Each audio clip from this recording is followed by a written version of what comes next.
Bienvenidas, bienvenides y bienvenidos a este Pulula Podcast. Mi nombre es Emilia Concler, soy licenciada en literatura de la Universidad Diego Portales.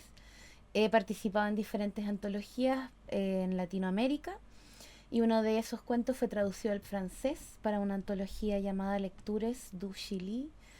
Soy editora y creadora de la revista literaria Pulula, Pájaros sin plan de vuelo.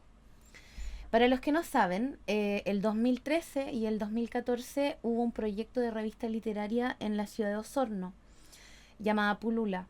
Este proyecto principalmente lo que quiere es poder expandir o poder, digamos, sacar el arte que hay en la región hacia el mundo. Quebrar un poquito esto de que todo el arte llega desde Santiago, sino que darle la vuelta a eso y mostrar los artistas que existen en la décima región y de ahí hacia afuera.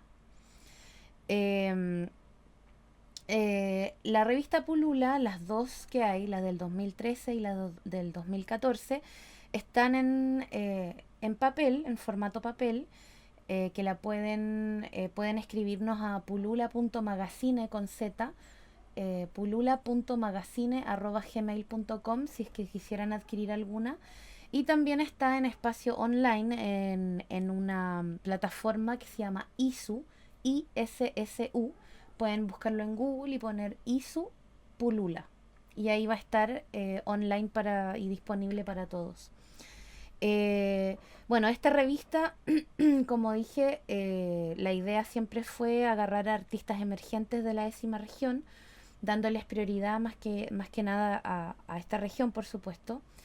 Hay en la revista artistas visuales, fotógrafos, poetas, narradores, poesía experimental, hay viñetas, hay crónica, reseña de libro, reseña de películas, reseña de música. Y, mm, y bueno, hubo un gran espacio entre el 2014 y el 2023 porque por situaciones de la vida terminé viviendo en Perú por 4 años y después hice un viaje por Latinoamérica que me tocó 3 años más.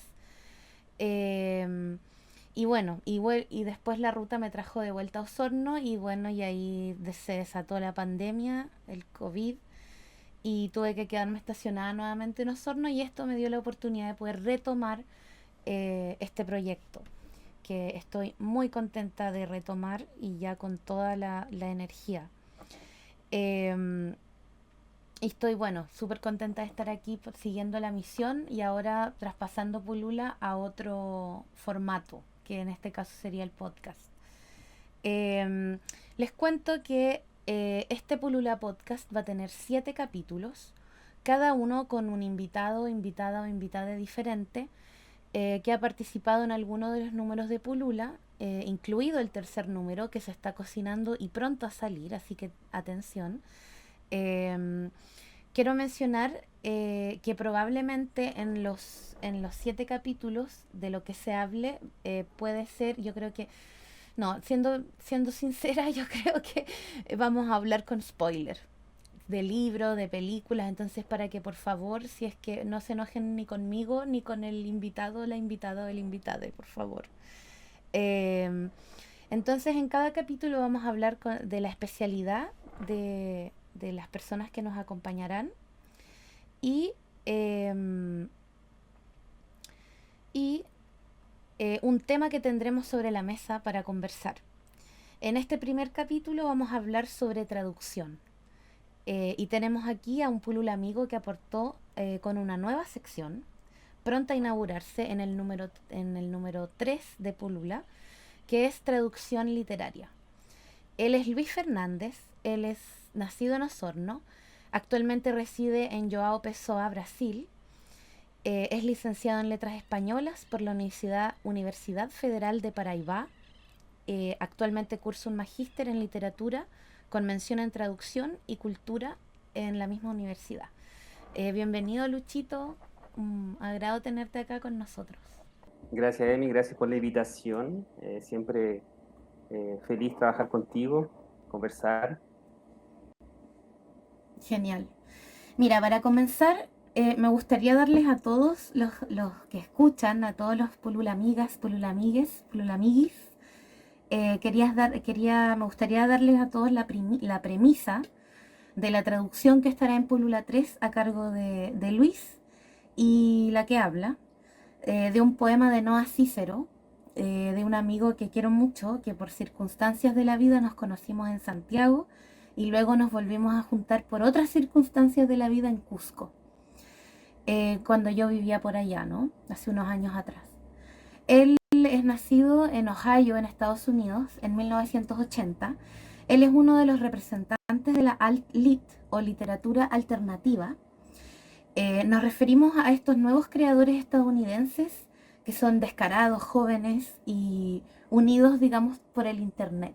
Al decir unidos por el Internet, lo que quiero destacar es como el lenguaje que él y los otros escritores de la Alt-Lit han tomado, que es esto de el WhatsApp, las palabras, ¿no? El WhatsApp, me dejaste en visto,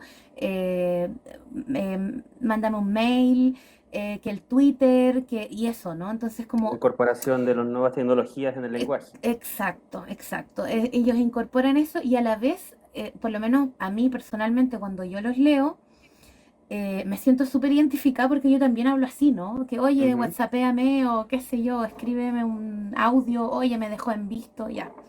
Ujú. Entonces, a través de esto plasman la cotidianidad, los fracasos, los términos, eh, y bueno, y ahora me gustaría leer el poema que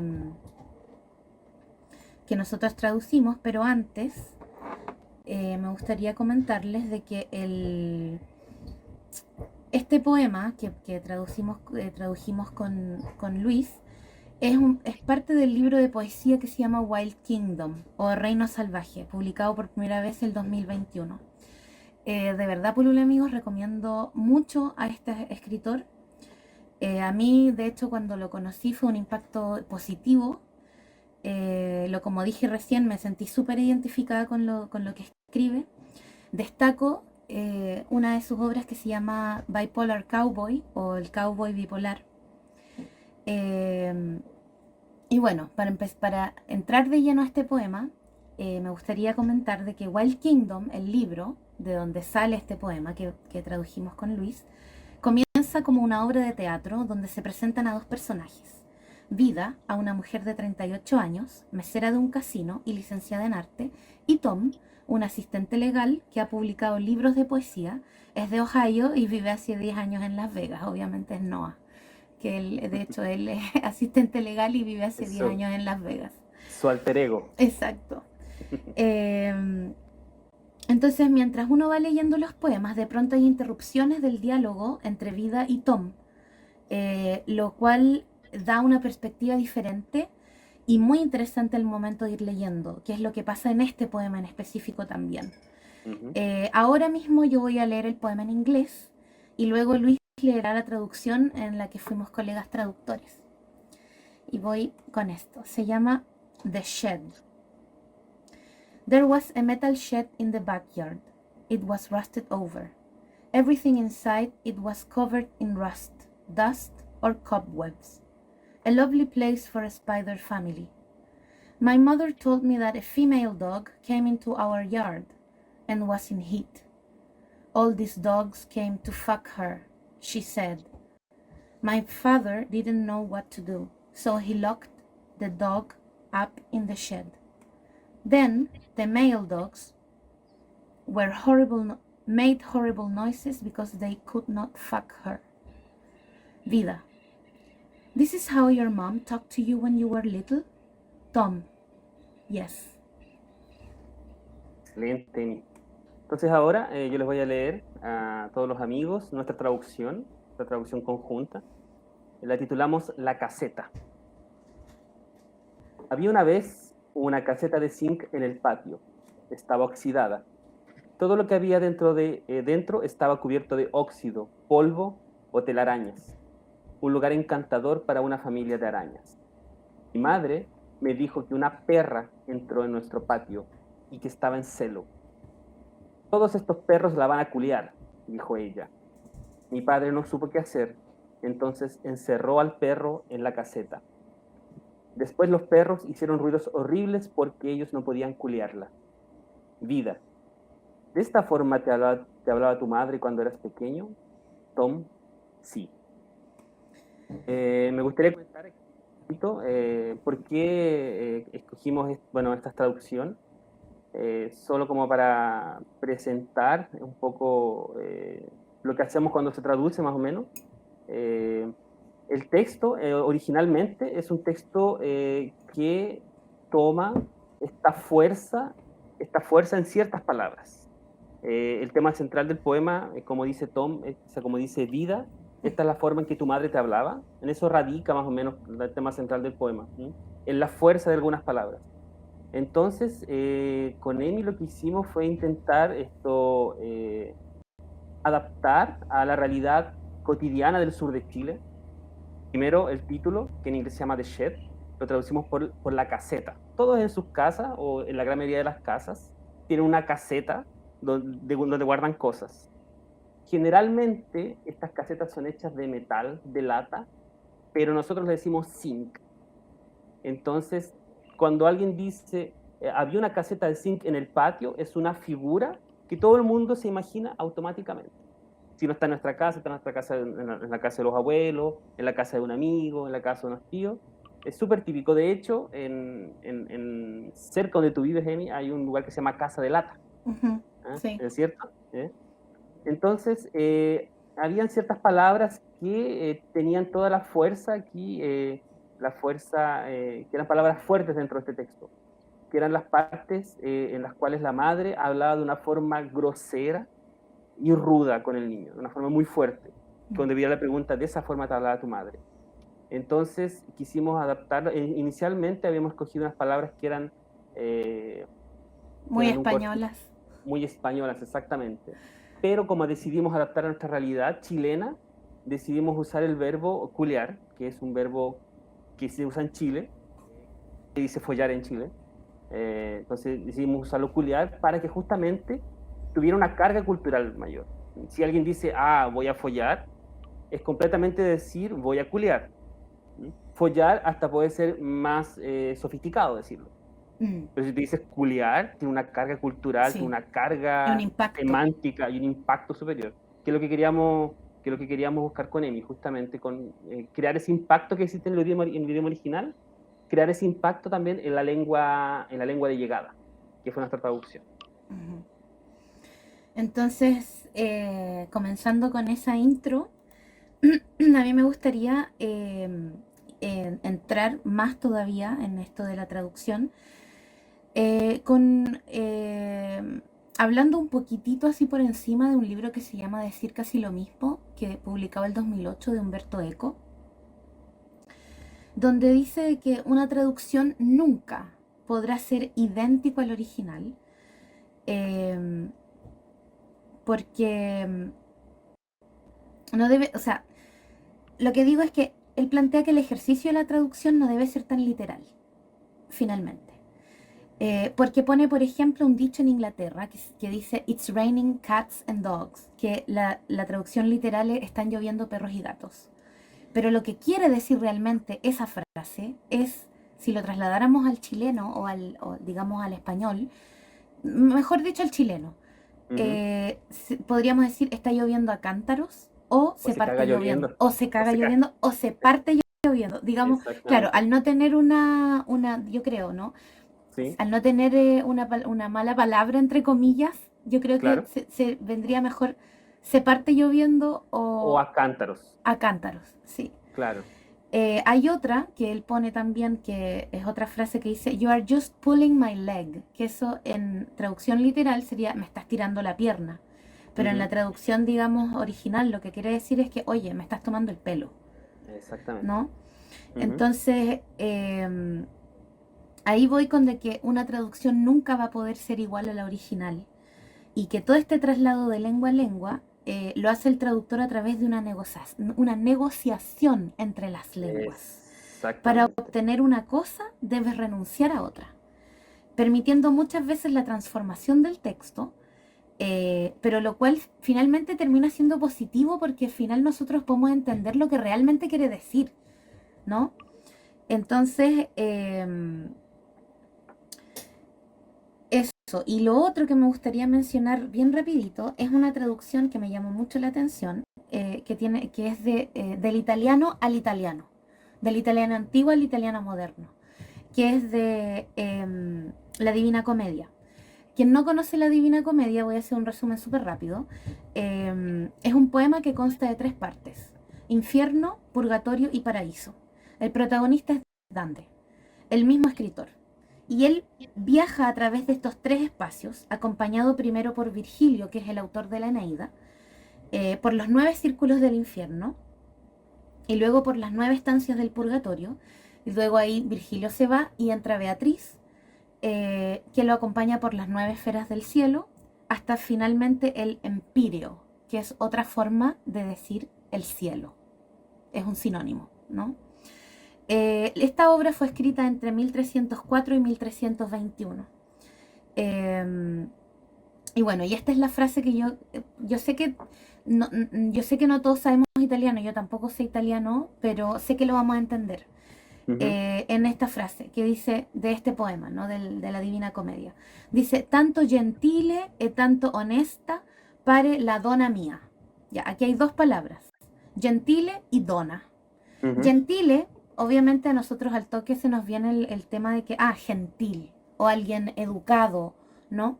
Pero en el italiano antiguo, gentile no significaba esto. En esos años significaba alguien de noble cuna, alguien aristócrata. Entonces, el gentile no es porque era muy buena onda la chica, o la persona o al que se le está hablando, ¿no? Sino que era de noble cuna. Y donna, que todos pensamos que es mujer o chiquilla o mujercita, no sé, que tiene que ver con lo femenino, ¿no?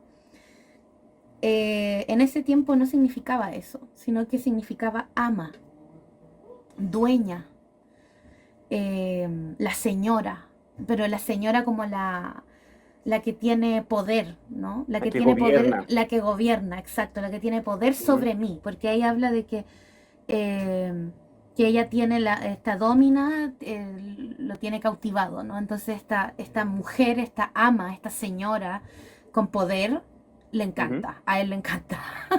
No tiene que ver con que sea una mujer cualquiera, no. Es una mujer de alta cuna y una mujer que es como la ama, la señora. ¿No? Entonces ahí también me pareció súper interesante esto, ¿no? De cómo del mismo idioma hay traducciones, porque cambia. Y obviamente el lenguaje muta todos los días, a cada minuto, a cada segundo. Entonces eso quería como mencionar rapidito antes de que ahí nos hables tú, Luchito. Claro. Es bien como tú dices, una traducción es una negociación. Algo interesante que plantea la traducción, por ejemplo, cómo se ve la traducción hoy en día, actualmente, es, por ejemplo, un poco tirar esa aura de divinidad que se tiene del texto original. Porque partiendo desde la concepción básica de que es original, nada es original. No existe el original. Nadie tipo tira un texto de la nada. Por ejemplo, si vamos a Homero, cuando escribió la Ilíada, Homero no lo tiró tipo de toda su imaginación, sino que él bebió de un montón de fuentes, de vertientes, se inspiró en otros sucesos. Entonces, original en sí, digamos que no existe nada original en el mundo, sino que todos, cuando creamos algo, nos inspiramos en muchas cosas. Y tomamos esas inspiraciones y creamos algo que podría es nuestra propia adaptación de un montón de conocimientos que interpretamos eso y creamos algo. Entonces, lo que hace la traducción, con esta visión actual de la traducción hoy en día, es que un poco tirar esa aura de divinidad, de lo que es original, y un poco horizontalizar el texto, hacerlo de un uso más al alcance de todos, en el sentido de que un texto se puede traducir de muchas formas. no existe una traducción única a un texto. Mucho tiempo se habló de que las traducciones eran, por ejemplo, fieles o infieles, prácticamente como profanando el altar de lo que era un original, un texto original. Hoy en día no es tan así. Lo que se piensa hoy en día, por ejemplo, es de que hay múltiples traducciones para un único texto. Y cada persona va a traducir ese texto de una forma distinta porque tiene una carga cultural. El trabajo está enfocado a un público de llegada distinto. Por ejemplo, tú puedes traducir un texto clásico, hacerlo para un público más joven, adaptándolo hoy en día. También, por ejemplo, lo que se está haciendo hoy en día es, por ejemplo, eliminar, por ejemplo, la carga racista de ciertos escritores o la carga tipo machista de ciertos escritores. Por ejemplo, el caso de Lovecraft. Hoy en día te están haciendo traducciones de los textos de Lovecraft, eliminando las partes racistas, porque Lovecraft era un reconocido racista que luchó, no luchó, pero estuvo a favor de la segregación de los negros en Estados Unidos durante la Guerra Civil norteamericana. Entonces, eso hoy en día está cambiando, ese modo de pensar de las traducciones siendo una única traducción posible. Existen varias traducciones posibles. Las traducciones son parte de nuestro cotidiano. Todo el día nosotros estamos traduciendo cosas. Tenemos una idea en la cabeza y la traducimos en lenguaje. La traducción es un acto muy humano, casi tan humano como la música, como caminar, como respirar. Todo lo que estamos haciendo todo el día es traducir. Al leer texto también estamos traduciendo, interpretando esos códigos. Claro. A mí, dentro de todo, ¿no? Me gustaría rescatar igual un poco una obra que me llamó mucho la atención, que salió el 2008, que se llama Les Heras, de Leonardo Sangüesa, donde él rescata la poesía de Catulo. Para quien no sabe, Catulo es un escritor, es un poeta del 87 antes de Cristo y murió el 57 antes de Cristo. O sea, imagínense lo antiguo. Y él en Roma. Lo que hizo Leonardo Sangüesa fue traspasar los poemas de Catulo al español chileno. Catulo es un escritor bien controversial. Siempre fue, siempre. Hasta para su época. Sí. Hasta ahora es controversial. O sea, imagínense en ese entonces. Ese hombre, yo creo que no sé cómo se salvó, que no lo hayan apedreado, no sé qué. Quizás, no sé cómo murió, quizás sí, murió así, no sé. Sí, no, la verdad es que no sé qué murió, pero no me sorprendería si es que lo hayan matado. Porque él escribía así súper de la guata, digamos, como toda su poesía era muy visceral. Donde verborraica también, era como lo que tenía en la cabeza, lo decía y... Ajá, de hecho hay poemas donde él habla de no sé si sus amigos, no creo que hayan sido sus amigos, pero habla de o gente si siguieron siéndolo después de eso. Claro, porque por ejemplo ahí hablaba, por ejemplo, no sé, yo voy a decir cualquier cosa, pero para decir Juanito, y le decía cosas, me van a disculpar. Sobrenombre. Sí, pero me van a disculpar los Pulula amigos que por esta vez vamos a hablar un poquito con grosería, digamos, porque la poesía de Catulo... el tema lo merita. Entonces, claro, ahí en uno de los poemas el Catulo va y le dice, no sé, Juanito Chupapico, eres un blando como la piel de un conejo, no valís ni un céntimo, una cosa así, ¿no? Entonces, yo tenía muchos amigos. Sí, entonces, bueno, una de las traducciones que de hecho que a mí me llamó mucho la atención, porque este poema yo lo vi en Bukowski más adelante, ahora contemporáneo, ¿no? Que hay un poema de Bukowski donde él habla de que una prostituta le robó los poemas.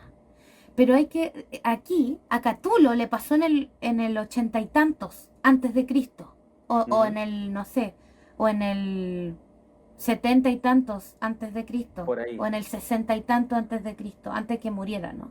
A él le pasó primero. A él le pasó Porque primero.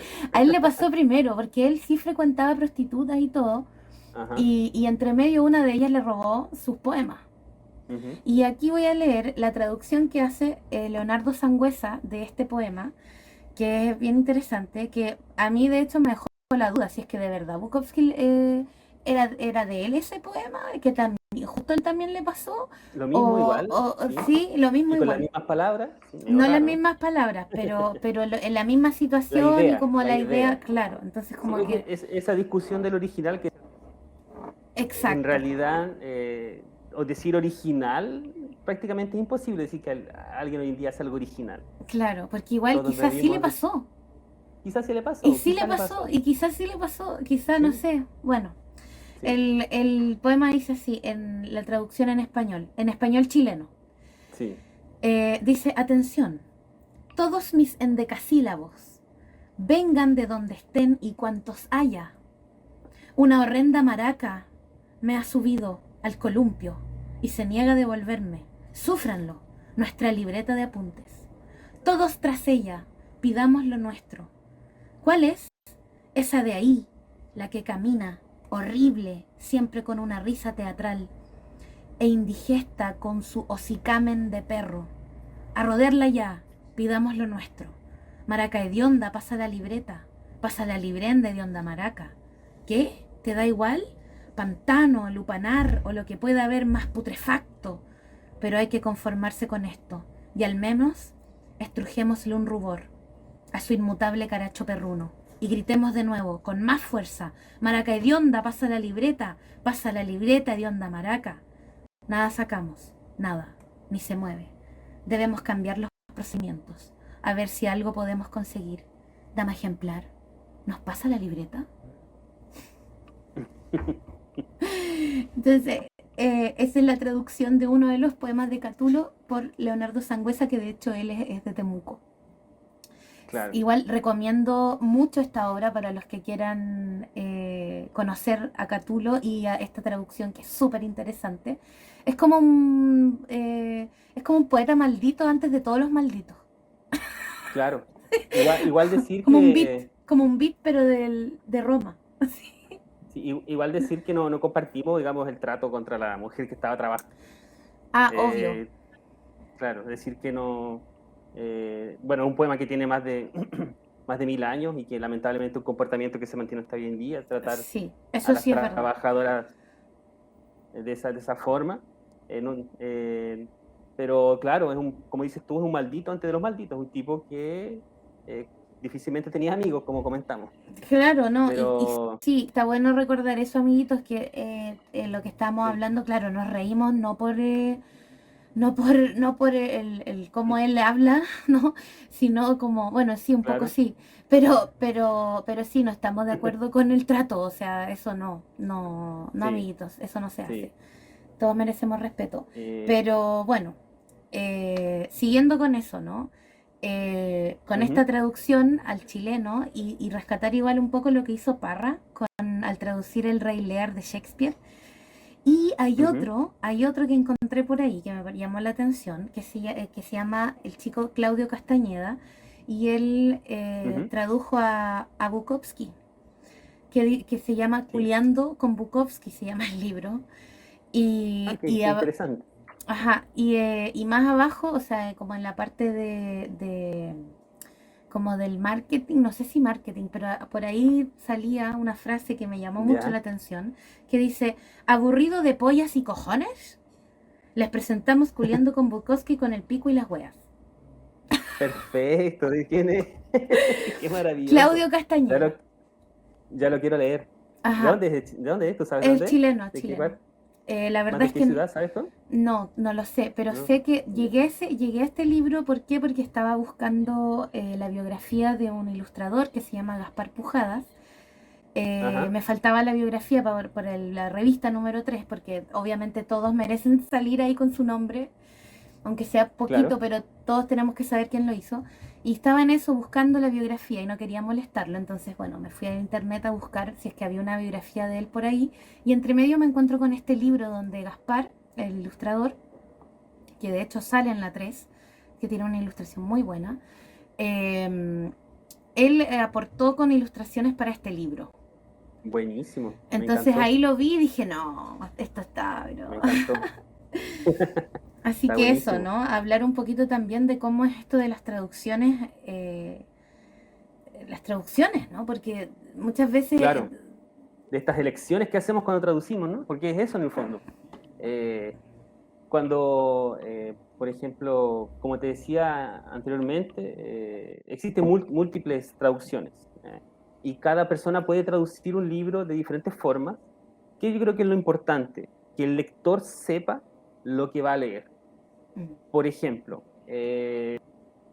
tú vas, como te decía, existe esa traducción de los cuentos de Lovecraft, donde se dice que eliminaron las partes racistas. Yo creo mm, que lo interesante es informar al lector sobre eso. ¿Mm? Existe un prólogo que diga, traducimos esto de esta forma porque creemos que no está adecuado a los tiempos de hoy en día, entonces eliminamos las partes racistas, y eso se le informa al lector. Yo creo que eso es fundamental, que el lector sepa cuáles son las reglas que va a tener esta traducción, cuál va a ser el juego que vamos a jugar. mm, Yo creo que eso es lo más justo con el lector, que sea informado, pero es verdad, o sea, se puede traducir un texto a diferentes lenguas.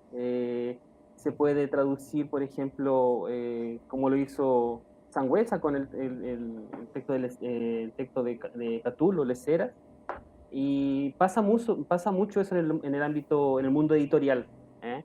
¿Eh? La verdad pasa poco que se traduzca a otras variedades que no sea el español peninsular de Madrid, mm, específicamente de Madrid, porque aún así, aún siendo el mercado español, digamos, el mayor mercado editorial, el mercado al cual apuntan todas las editoriales, solamente se traduce, en la gran mayoría de los casos, se traduce al español de España, pero de Madrid.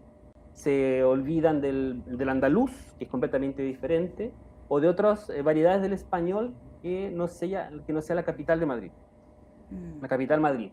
Eh, Otro caso interesante en ese aspecto son las traducciones que hacen los argentinos. Argentina es un mercado editorial muy importante, creo que es el segundo mercado más importante editorial en español, y Argentina tiene una característica bien especial porque lo que hizo Argentina fue padronizar su forma de hablar. Hoy en día es considerado el voceo gramaticalmente como, como gramaticalmente correcto, entonces el mercado editorial argentino traduce mucho a su variedad del argentino, con el vos, hay traducciones que usan mucho el vos, claro, con el palabras acés, típicas, claro, vení. exactamente, con el voceo, ¿no? Y con palabras típicas del lunfardo también, se usa mucho. Existe una traducción bien interesante que es la traducción que hizo un argentino del Ulises de Joyce. ¿Mm? ¿Qué es interesante del Ulises de Joyce? El Ulises de Joyce fue escrito en inglés, Ujú, porque Joyce es irlandés, ujú, pero él no usó el inglés británico.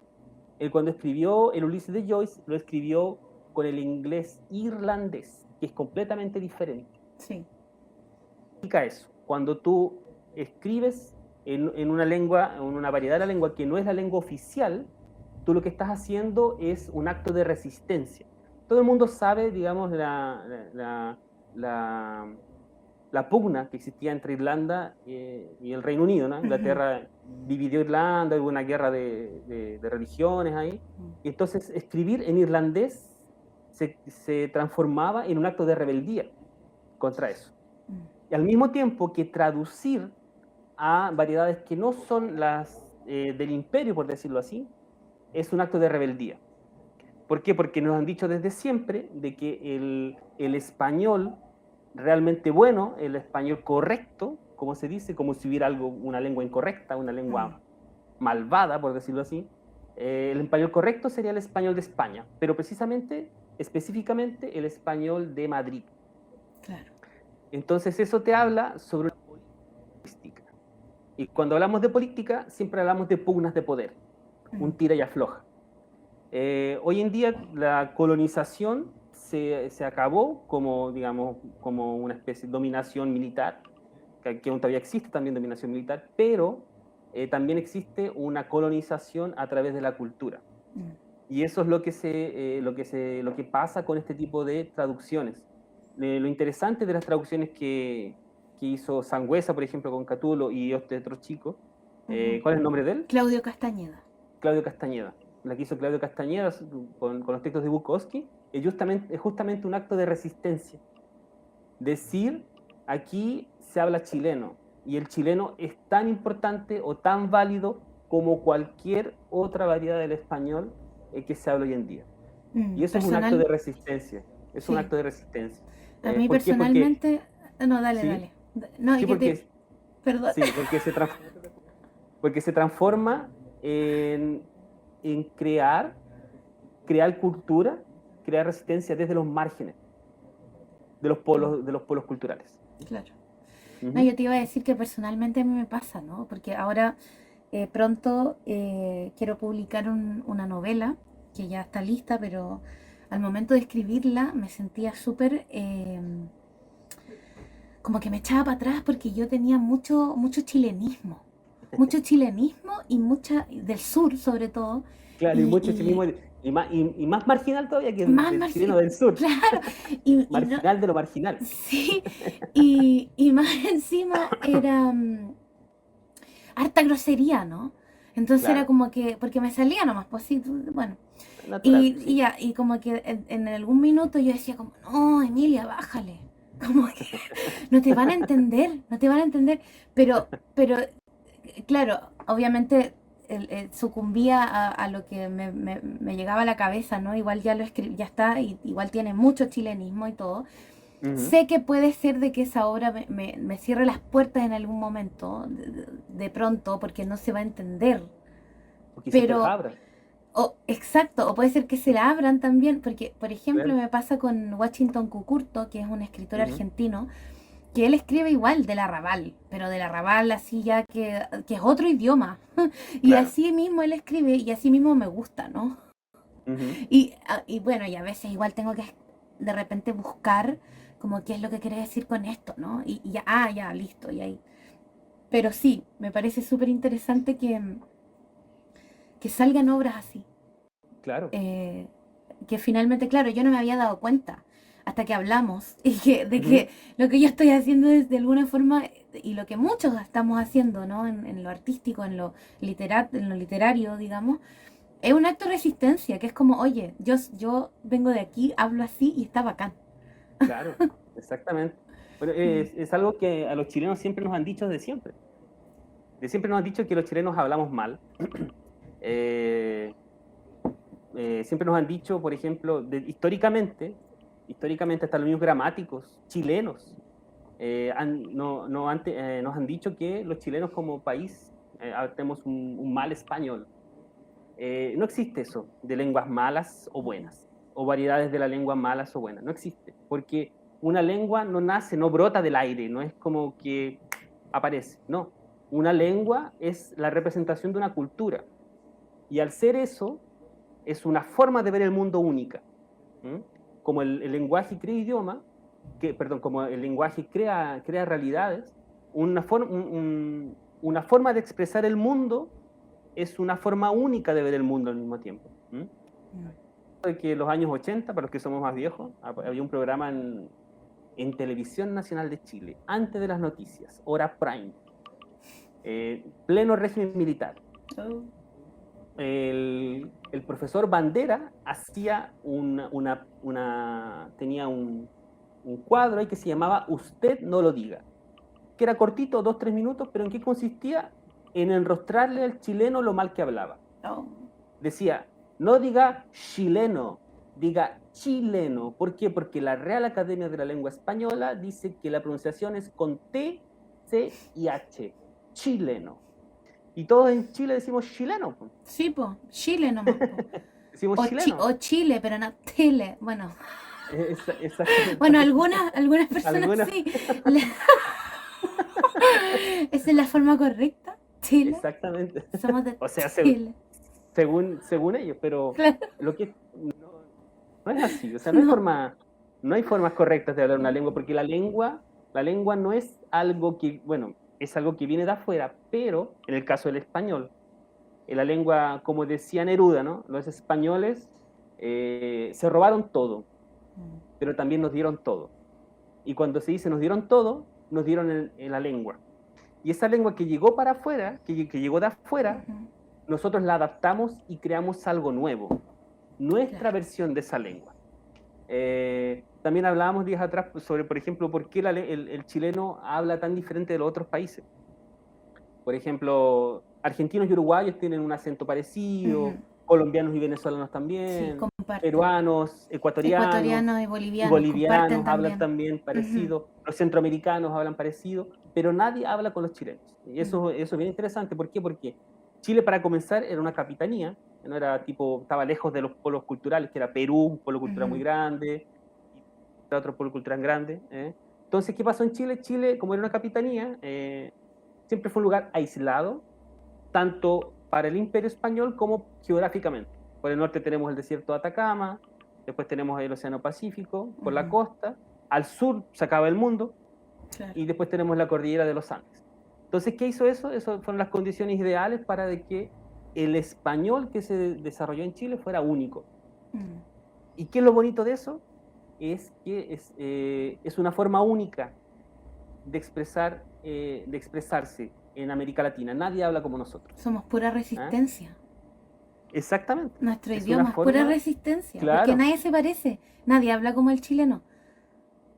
O sea, exacto. con la jerga y todo eso, o sea, puede ser que nos acerquemos un poquito de los de Andalucía, que también se comen las eses, pero Claro, es claro. totalmente diferente. O sea, anda tú a decirle a un andaluz, no sé, hay caleta de tomate, apúrate. No va a entender nada, Nada, claro. No, ¿qué? Claro. claro. De hecho, pero es increíble cómo la resistencia de ese pensamiento es tan resistente que hasta nosotros mismos nos creemos que hablamos mal. Y en tu caso, lo que haces tú te afecta en tu escrita. ¿Por qué? Porque te reprime, Claro, hace que reprimas tu escrita. qué ¿Ah? terrible. Y es interesante eso porque hay, por ejemplo, hay una teórica que es Spivak. Ella teoriza sobre justamente el arte de traducir y ella habla sobre, por ejemplo, ella habla mucho sobre los silencios, sobre cómo los silencios hablan más de que lo que tú traduces. ¿En qué sentido silencios? En el sentido de, por ejemplo, ¿por qué tú silencias esas partes al escribir? ¿O por qué traduces ciertas cosas de modo automático, sin cuestionártelo? ¿Mm? ¿Por qué utilizar ciertos artículos de forma automática? ¿Ah? ¿Por qué el por qué de esos silencios? A ella le importan mucho esos silencios, porque justamente habla sobre una práctica que está tan internalizada en ti, de una forma tan profunda y tan resistente, de que habla justamente sobre esa dominación cultural que tenemos y que es tan poderosa, es tan resistente, está tan incrustada que no nos damos cuenta. Qué fuerte. Ujú. Como que Súper, estamos súper reprimidos fuerte. hasta por el lenguaje, que fuerte. Claro, Y es exactamente, lo como exactamente. primigenio, ¿no? Ujú. Lo primigenio creo que como de un ser humano es el lenguaje, ¿no? Como Claro. poder Por comunicarte, ejemplo, sociabilizar, etcétera. Y eso ya como que nos tienen, ustedes hablan mal. Y todo el mundo dice eso. exacto. Es como cuando fui a vivir a Perú. Me acuerdo Sí. que hubo mucha gente en Chile, ¿no? Que cuando yo venía acá Ujú. a Chile, de repente y yo les contaba, no, estoy viviendo en Perú, qué sé yo, en Cusco, Lima, qué sé yo. Y me decían, oye, ahí hablan tan bien, vaya, ojalá se te pegue el acento para que hables bien.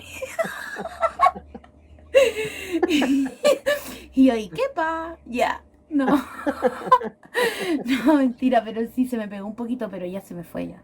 Igual me quedé con algunas palabritas que me gustan un montón, que como que me las autometí en mi cerebro, que me gustan Sí. mucho, ¿no? Pero bueno, Ujú. es eso, ¿no? Como de lo que hablabas tú digamos, trasladarlo a lo cotidiano que me pasó personalmente, que no, que ahí hablan Ujú. súper bien, ¿no? Claro. A mí me pasó cuando vine aquí a Brasil, por ejemplo, yo me gradué como profesor de español aquí en Brasil, en la universidad, y cuando yo decía eso, que los chilenos hablábamos mal, me decían, No, ustedes no hablan mal, decía. Ustedes simplemente hablan diferente. Claro. A mí como que me empezó a cambiar el chip. Ahí como decir, claro, sí es verdad. Lo que pasa es que nos dicen que hablamos mal, nos han dicho, y nosotros mismos nos creímos esa historia, la compramos, y ahora la estamos vendiendo nosotros también. Horrible, y la tenemos Claro. internalizada, pero qué horror. Yo no Claro. me había dado cuenta hasta que hablé contigo. Pero bueno, siguiendo un poquito ahora con el podcast, o sea, con el otro tema, así como por encimita, que ya lo hablamos de hecho, ¿no? Pero me gustaría retomarle un poquito el tema de las editoriales. Porque, por ejemplo, Sí. claro, a la hora de ir a buscar un libro, en mi caso, por ejemplo, yo siempre me voy a la segura. O sea, como que yo siempre digo, ya, quiero leer a alguien nuevo que no he leído nunca, pero quiero que me guste. Ojalá para no perder, Quiero que sea diferente. que sea diferente y que me guste. Claro. Y como que, porque igual me da lata gastar 8 lucas o 10 lucas en un libro Claro. que no me gusta. Entonces, yo digo, ya, ¿cómo lo hago, no? Y ahí lo que yo hago, directo, yo me voy a Anagrama. O sea, directo. Yo digo, ya, necesito alguien nuevo, alguien, no sé, contemporáneo, que sea bueno, Anagrama. Y me voy directo. Pero el tema es que con Anagrama, que sí, tiene unas traducciones buenas y todo, pero es lo que hablábamos recién. Es muy españolizado. Es como que de repente me sale el hostias. Y es como que, hostia, no. Entonces Claro, y no no logro conecta, conectar, no no conecta, no conecto. conecta con Entiendo, el libro, claro. entiendo lo que Claro. quiere decir, entiendo todo, me parece genial y me gusta incluso, pero de repente, hostia. Y yo digo, Claro. y bueno, ya, entiendo, pero como que no lo siento, así como de adentro. Ajá. Claro. Con los personajes y con la forma de hablar y hasta mata pasiones. Mm, Está leyendo un libro, claro, y usan el vosotros, que aquí mm, en América Latina nadie usa el vosotros. mm. Entonces, Claro, para nosotros es completamente plástico, súper fuera de... plástico. Claro. Sí. Entonces, claro, justamente eso es muy, muy importante. Tipo, yo estaba leyendo tiempo atrás, me acuerdo que comencé a leer El Guardián del Trecenteno, Ujú. en la traducción de Daza. Yo leí, creo que un párrafo, no aguanté más, no lo soporté más, porque Oh, ya el libro original tiene muchas jergas, mm. pero el libro comienza con tanta jerga española que ya me mató las pasiones completamente. Dije, Oh, no voy a leer esto, así que no lo no. voy a leer. Y creo que es la única traducción que existe Mm, al español, hasta donde sé. mm. Pero eso que dices tú es muy importante, tipo, el conectar la traducción al público de llegada. Por ejemplo, eso es algo que mucho en la traducción. Hay un teórico de la traducción que se llama Lawrence Venuti, Ujú. y él tiene un concepto que se llama el concepto de extranjerización y Ya. domesticación, que son, digamos, por ejemplo, las técnicas traductoras que tú vas a adoptar como traductor. Tú quieres que tu texto sea leído como si fuese escrito por una persona de la región, o quieres que una persona entienda que el texto es escrito por una persona que no es de ahí. Sería, Ujú. por ejemplo, domesticar un texto, sería hacerlo como si lo escribiese una persona, un chileno en el caso, para el Ujú. público chileno. O si quieres mantener, digamos, las huellas, las marcas de origen, por decirlo así, puedes mantenerlas para que la persona la sienta como ajena. El problema es que justamente es eso. Las editoras grandes como Anagrama, como Seix Random House. Barral, Random Mm. House es un mega conglomerado hoy en día. Planeta. Planeta también es otro conglomerado. Mm. El mercado de ellos es el mercado español. Y para ellos el mercado español, la traducción que es la traducción padronizada para ellos, es la traducción en la variante del español de Madrid. Eh, y eso pasa mucho. Y eso pasa en el 90% de los libros que llegan a las librerías en Chile. Mm. Entonces, por eso el caso de Argentina es interesante. Hay una editorial que se llama Adrián Hidalgo, que ellos trabajan mucho el tema de traducción, tienen traducciones propias muy buenas. También están traduciendo ahora textos coreanos, Mm, novelas coreanas, como hay todo este boom sí. de la cultura coreana por causa del K-pop y de los doramas y todo esto. Están No, y traduciendo son mucho tremendos igual los coreanos, a mí me es un encanta. Me tremendo encanta mercado, la claro. cultura Sí, y, ¿cómo se el llama? el cine Cine, es coreano lo es, máximo. No, yo Kim Ki-duk forever, ¿ah? o sea, después de Tarantino, a mí me ha provocado así unos escalofríos cuando veo una película, son las películas Mm, coreanas, unos policiales, uff, sí. perfecto. Entonces los argentinos están muy avanzados en ese tema de la traducción. ¿Por qué? Porque justamente ellos lo que hicieron fue no estandarizar, sino que gramaticalizar su forma de hablar. ¿Mm? Que es Mm, lo que yo creo que Chile podría hacer, que no va a ser ahora, no va a ser no, 50 años, claro. pero empezar a ver su propia forma de hablar como tan importante como cualquier otra. Entonces, por eso lo de Sangüesa y lo Lo de de Castañeda, Castañeda. Y Nicanor claro, Parra también. y Nicanor Parra también Entre es otros, porque súper hay varios. importante. Claro, o sea, Ujú. es interesante que es algo que está comenzando a esparcirse, que está comenzando a aparecer, traducir a nuestra forma de hablar. Mm. Eh, es un poco como lo que hacía la cuarta con sus noticias. O de ¿Te acuerdas Clinic, tú de la cuarta? sí. O de Click, De de Click, Clinic me exactamente. acuerdo, sí. ¿Eh? Es como, ¿cómo se llama? Cuando, como me acuerdo, la misma poesía de Parra, ¿no? Como Ujú. la vieja cagó a pistola, como que se fue para el otro lado, o qué sé yo, Claro, ¿no? Como, sí, me acuerdo de del clinic que usaba claro, mucho chilenismo, igualmente la cuarta, claro. ¿no?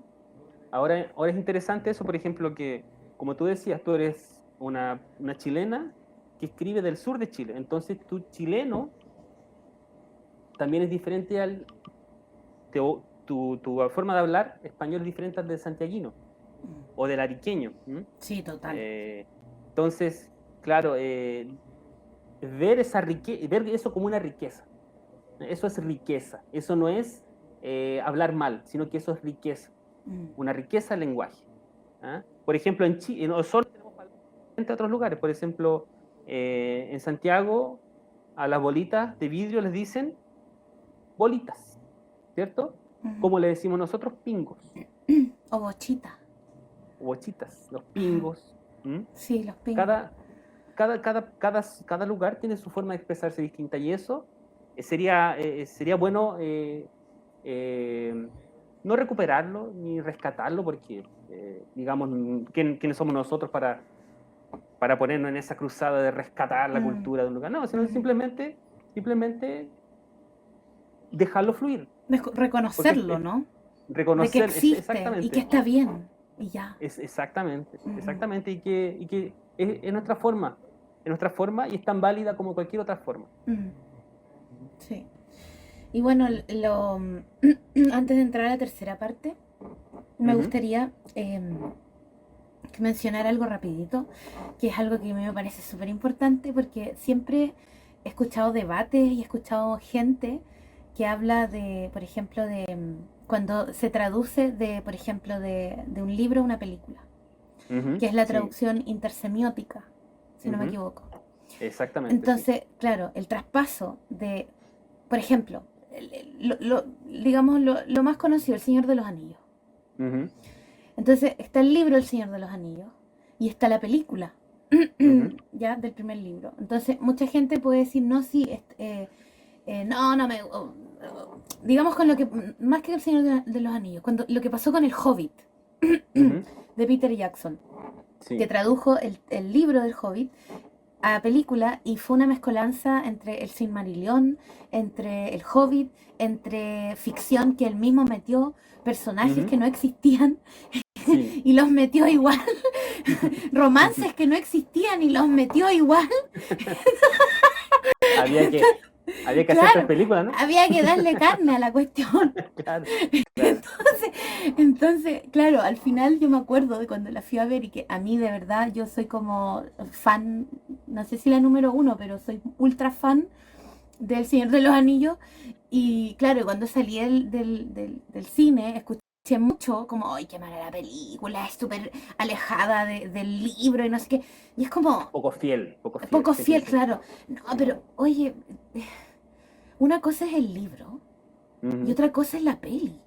O claro. sea, el traspaso que hay ahí, o sea, ya es una adaptación, yo creo, ¿no? Igual que Ujú, la traducción misma ya es una adaptación, porque nunca va a ser exactamente. igual, nunca va a ser igual, igual, igual, igual. No hay Entonces, cómo, no hay cómo. exacto, entonces como Ujú. amiguitas, amiguitos, amiguites, por favor, cuando, cuando experimenten algo así, por ejemplo, ahora que está como en boga una serie que es basada en un videojuego, por ejemplo, el videojuego es una cosa Claro. y esta serie está basada, sí, pero no es lo mismo, porque en la serie no tenéis que apretar botones para matar a, a los zombies o quien sea, ¿no? Claro, A eso voy, como que de verdad encuentro que es súper importante hablarlo igual, aunque sea por encimita, claro. pero para que Pero se entienda. es un dogma, ¿no? Un dogma así como, por ejemplo, las personas dicen, no, que el libro no fue, o sea, la película no fue lo bastante fiel al libro. Es un dogma, claro, no, primero no tiene como ser completamente parecido porque son dos lenguajes distintos, ¿no? Uno es el lenguaje cinematográfico y el otro es el lenguaje literario, que no tienen cómo compararse porque son completamente distintos. Eh, lo que decía Roman Jacobson es que justamente cuando tú adaptabas un texto escrito a un texto estabas haciendo una traducción de un lenguaje a otro lenguaje. Por eso sería una traducción intersemiótica, ¿m? Mm. A dos lenguajes distintos. ¿M? Pero claro, es verdad, o sea, no hay cómo, por más. A mí me encantó, por ejemplo, yo también me leí El Señor de los Anillos y me encantaron las tres películas del Señor de los Anillos, Ay, a mí me igual me encantaron, encantan, las amo. pero no tenían cómo ser iguales, No, no tenían cómo ser igual. ¿Por qué? no. Porque imagínate, hicieron tres películas de cuánto, 10 horas, las tres películas Sí, más o juntas, menos 9 horas. y aún así no hicieron ni la mitad de los libros, porque No, no tenían cómo, no. no había Sí, cómo. sacaron un montón de personajes. Porque tú no aparece Tom Bombadil. No aparece un eh, montón de no aparece, personajes. no aparecen un montón de situaciones. Que La escena cuando están dirimiendo quién va a llevar el anillo es completamente distinta también. En el libro es sí. un consejo que dura como 3 o 4 días o una Ujú, semana. sí. Entonces no tienes cómo llevar a la No. pantalla, no tienes cómo. Entonces, no, claro, Claro, y los tiempos también, porque en la novela pasan de pronto un año o 6 meses. claro, Por ejemplo, claro. desde que Gandalf se va y le dice, oye, veámonos en el pony pisador, Opas, eh, claro, pasaron como 6 meses, casi un año, que pasó un montón de Frodo tiempo. recién llega ahí y dice, oye, está Gandalf. Claro, y acá es como que si en la película, obviamente no lo pueden decir 6 meses después, Claro. que no tiene sentido, ¿no? Es como que Ajá. ¿para qué? Si ya llegó ya, déjalo que vaya, si ya llegó ahí. No está Claro, Gandalf, ya está. claro, como son dos lenguajes distintos, no puedes, por ejemplo, poner eso puede, a lo contrario, puede tipo, hacer más difícil que el espectador tipo, dificulte la visión, el visionado del espectador del film. En vez de ayudar, puede entorpecer. Claro. Entonces, justamente para evitar de cosas, digamos, Mm. el director toma sus elecciones, hace sus elecciones como director y dice, vamos a dejar esto de lado, ¿m? Vamos a tomar esto aquí, vamos a adaptar esto de aquí. Y eso justamente está Mm. justamente traduciendo, llevando de un tipo de texto a otro formato. Mm. Entonces, eso es según Jacobson, sería una traducción intersemiótica. Genial. Y bueno, Ujú. ya pasando a la última parte, para ya despedirnos, me gustaría que en esta última parte nos puedas compartir, Luis, lo último que estuviste traduciendo, que me Sí. pareció súper interesante, que es una escritora brasileña, Ujú. eh, que es de allá, de Joao Pessoa, donde estás Sí, residiendo ahora. exactamente. Cuéntanos un poquito por qué elegiste a esta escritora, obviamente cómo se Ujú, llama, ujú, qué te llamó la atención de su escritura para trasladarla, ¿no? ujú. Y cómo fue el proceso también. Sí, bueno, yo la conocí a ella personalmente, estábamos dando clases en la universidad en un programa que se llama Idiomas sin Fronteras, que era un programa que enseñaba clases de idiomas para los estudiantes de la universidad. Yo daba clases de español y ella daba clases de inglés. Ella se llama Isabor Quintieri, ella es una escritora súper joven, tiene unos 25, 26 años, Ujú. súper joven. Y estábamos conversando, de pronto pues, comenzamos a conversar de literatura y de pronto me dice, yo soy escritora. En serio que sí, me encanta escribir sobre terror y fantástico y ciencia ficción. Y dije, genial. Y tengo un libro, me dijo, ¿en serio? Se lo compré, lo leí, me encantó, es una escritora, los cuentos son muy, muy buenos, tiene cuentos de terror muy, muy buenos, unos cuentos de ciencia ficción. El libro se llama A Cor Humana, que podría traducirse como El color de la humanidad. Es el título de la traducción directa, por decirlo así. Y como yo leí cuando tengo que traducirlo. Entonces, para mi trabajo de conclusión de curso, que es lo que aquí llaman de tesis en la universidad, presenté la traducción comentada de 2 cuentos de ella.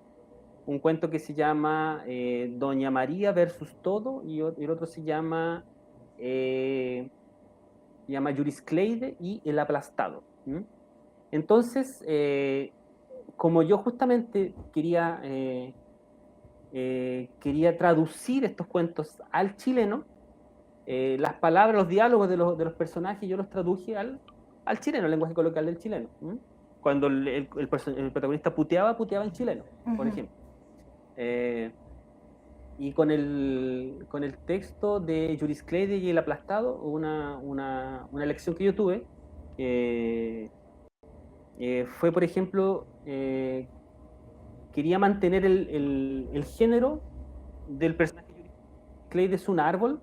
¿Cuál es la historia del cuento? Juriscleide es un árbol, es una acacia, que un día se cansa de la vista que tiene y se decide caer, y se cae en la plaza para tener otro punto de vista de las cosas.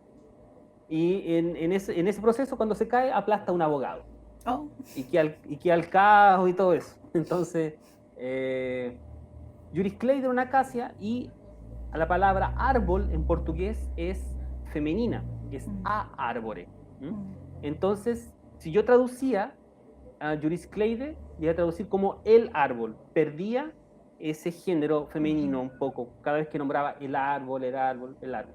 Entonces, para adaptarlo, yo decidí que Juriscleide dejase de ser una acacia y la adapté al chileno para nombrarla como una araucaria. Claro.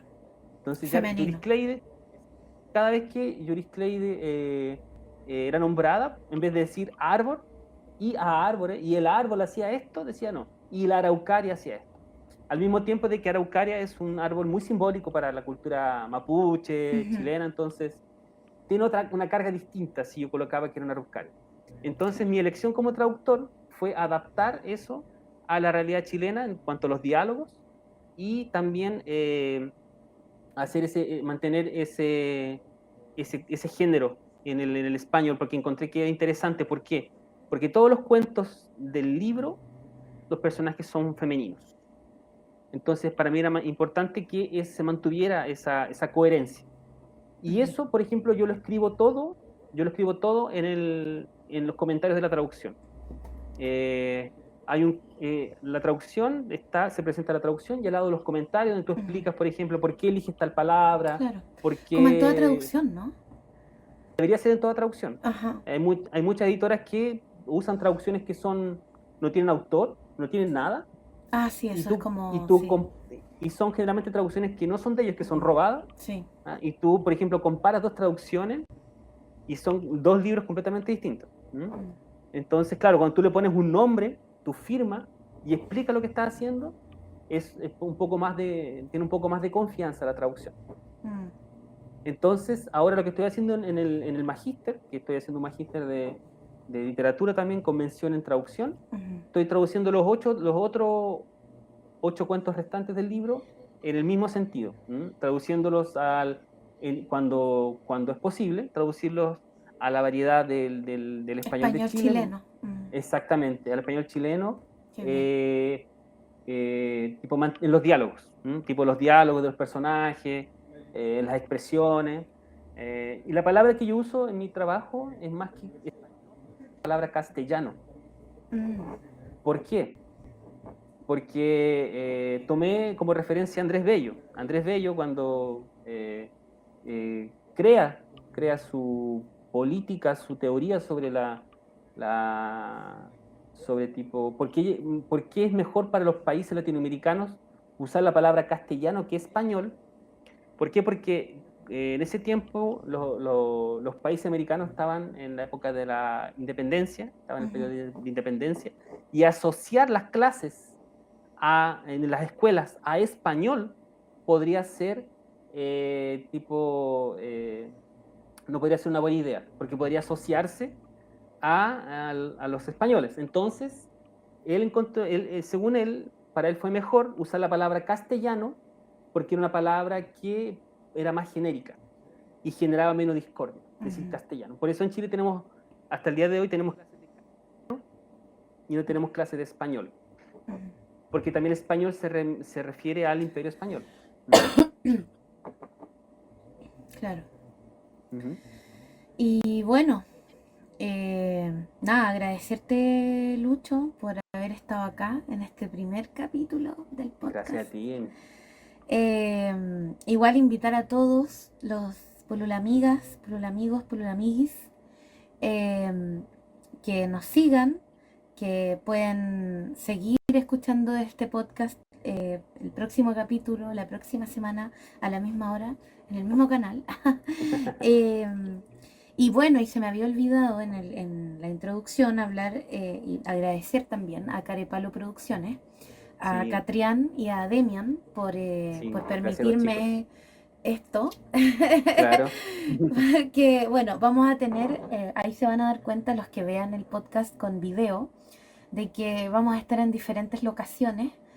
Ahora nos tocó acá porque es online, ¿no? De hecho, yo creo que el otro capítulo que va a ser a distancia también lo vamos a hacer acá, pero en los otros capítulos los estamos haciendo al aire libre, en el campito, por ahí, por allá. Entonces, qué genial. Lo máximo los chiquillos porque ahí están apañando con todo. También, claro, mucha producción. Sí, y nada, pues agradecerles por la ayuda y también instarlos a todos ustedes si es que alguien, algún sponsor o que nos escuche, si nos quiere apoyar con una ayudadita, nunca está de más. Una ayudadita. Claro, como por último, para los pasajes. Claro. Así que está abierta digamos, los aportes, y todo eso. Nada más escriban al mail pulula.magazine@gmail.com, magazine con Z, y como se escribe, magazine. Y eso, como nuevamente agradecer a los chicos de Carepalo Producciones por hacer esto posible. Sí, se pasaron. Y muchas gracias a ti, Luchito. No sé si muchas gracias a ti, Emi, ¿quieres comentar algo antes de despedirnos? Agradecerte por la invitación, como siempre. Un gusto conversar contigo. Un saludo a todos los chicos que están escuchando, que van a escuchar el podcast, que van a ver la transmisión por video también. Y nada, agradecer por la conversación, por el buen tiempo y por este momento agradable que siempre para conversar un poquito de literatura, un poquito de lo que nos gusta, ¿no? Así que te lo agradezco. Y mantenernos en ¿cómo se llama? Sería bueno saber cuándo sale el libro. Sí. Mantenernos informados, por favor, para poder saber y de repente si nos animamos. Bueno, de hecho yo ya estoy animada para comprar el libro, leerlo y estar ahí viendo el trabajo que estás realizando, ¿no? Los cuentos son muy buenos, muy buenos. Te creo. Sí. Así que bueno, muchas gracias a todos Pulula amigos por estar aquí. Nosotros nos despedimos y nos vemos en el próximo capítulo de Pulula Podcast. Chao, chicos.